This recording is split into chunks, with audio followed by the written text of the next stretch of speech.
नमस्कार, India trap news में आपका स्वागत है। नामांकन पत्र में सुधार कराने कलेक्टर पहुंचे वीआईपी से बांसडी विधानसभा के प्रत्याशी अजय शंकर और कनक पांडे ने भाजपा पर टिकट काटने का आरोप लगाते हुए कहा, हमें प्रताड़ित किया जा रहा है। साथ ही राजनाथ सिंह और बंसल जैसे शीर्ष नेताओं पर एक ब्राह्मण टिकट काटने का आरोप लगाया। उन्होंने कहा कि जनता की सेवा कर रहा था, किसी की परिक्रमा नहीं। सबसे ज़्यादा सहयोग किसी का मिला है तो आप लोगों का मिला है। सबसे पहले तो मीडिया का सहयोग हमको मिला है, और उसके बाद दूसरा कोई सबसे बड़ा हमारा सहयोगी अगर कोई खड़ा है तो हमारे मास्टर साहब द्वाबा के विधायक सुरेंद्र नाथ सिंह का हमको बहुत ज़ोरदार समर्थन मिला है।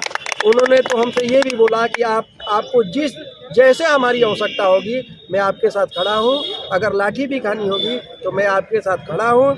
और मैं वहाँ के भी जो भी जनता है उनसे ये ज़रूर कहना चाहूँगा कि जिस तरीके ने एक ब्राह्मण की रक्षा हमारे मास्टर साहब ने किया द्वाबा में, आप लोग भी उनकी रक्षा करें, उनका सहयोग करें और वहाँ से जिता के भेजें, क्योंकि वो भी सेवा करने वाले हैं, दिन रात जनता की सेवा में लगे रहते हैं और उनकी सेवा को लोग विफल नहीं होने दें। मैं यही आप लोगों से कहना चाहूँगा। धन्यवाद।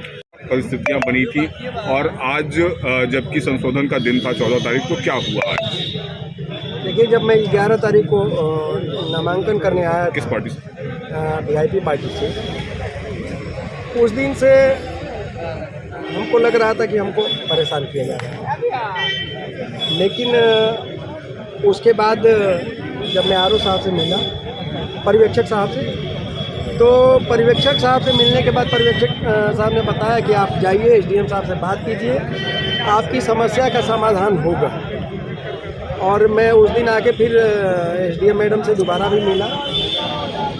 आज सुबह से हमको तो नहीं लग रहा था कि अब मैं चुनाव लड़ पाऊँगा, और मेंटली मैं इतना परेशान हो चुका था कि आप लोग खुद मेरी दशा देख सकते हैं। आज मेरे पिताजी का 10वीं था, आज हमको दाढ़ी बाल बनवाना था, उनको जल देना था, लेकिन अभी 2:45 बजे का समय होने जा रहा है और अभी तक मैं अपने पिताजी को जल भी नहीं दे पाया। अब इससे बड़ी दुर्दशा हमारी क्या होगी। लेकिन मैं बहुत बहुत धन्यवाद देता हूँ यहाँ के पर्यवेक्षक साहब का, जिनके मदद से आज मैं चुनाव लड़ने जा रहा हूँ। मैं उनको जितनी भी बधाई दूँ, जितना भी उनको धन्यवाद दूँ, वो हमारे लिए बहुत कम है। आज के डेट में जिंदाबाद जिंदाबाद, आज के डेट में वो हमारे लिए भगवान है और उनकी बहुत बड़ी मदद हमको मिली है। लेकिन एक चीज़ मैं ज़रूर कहना चाहूँगा बांसडी विधानसभा की जनता से कि अगर हमने सही मन से अगर बांसडी विधानसभा की जनता की सेवा की होगी, और जिस तरीके से दबाव बना के हमको परेशान करने का काम किया जा रहा है, जिस तरीके से लोग ये सोच रहे हैं कि मैं चुनाव नहीं लड़ पाऊँ और हमको परेशान किया जा रहा है, निश्चित रूप से आने वाले 3 मार्च को बांसडी विधानसभा की जनता इस बात का जवाब जरूर मांगेगी और इस वोट के रूप में वो जवाब देगी भी कि किस तरीके से लोगों को परेशान किया जाता है। इसका जवाब बांसडी विधानसभा की जनता देगी। और मैं आप लोगों से बता दूं कि हमने सेवा की है। मैं चुनाव लड़ने आया था, लेकिन मैं पहली बार ऐसा फंसा हूँ। मैं नहीं जानता था कि इस तरीके से भी लोगों को परेशान किया जाता है। आज अंदर से मैं हिल गया हूँ, मेरी आत्मा तक रो दी है जितना मैं परेशानी से गुजरा हूँ। पहले तो टिकट के चक्कर में मैं 20-25 रात नहीं सोया। उसके बाद अभी लगातार 3 दिन से मैं न दिन में सो पाया हूँ न रात में सो पाया हूँ।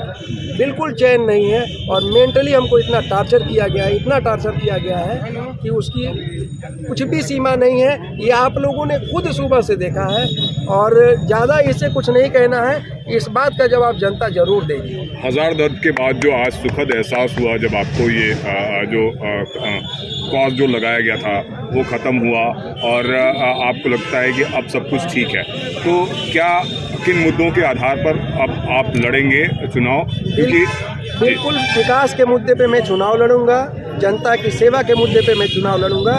क्योंकि आप लोगों ने देखा होगा रेवती नगर पंचायत में जब से हमने प्रतिनिधित्व किया, रेवती नगर पंचायत में विकास का काम किस तरीके से हमने किया। और मैं बांसडीह विधानसभा में भी बिल्कुल उसी तरीके से विकास करने का काम करूंगा। और जिस तरीके से रेवती नगर पंचायत के लोगों के, जनता के दुख सुख में हमेशा मैं रहता हूं, उसी तरीके से मैं लखनऊ और दिल्ली रहने का काम नहीं करूंगा, जनता के सुख दुख में रहने का काम करूंगा और गरीब जनता की हमेशा सेवा करने का काम करूंगा। यही मेरी पहली प्राथमिकता है। Thank you.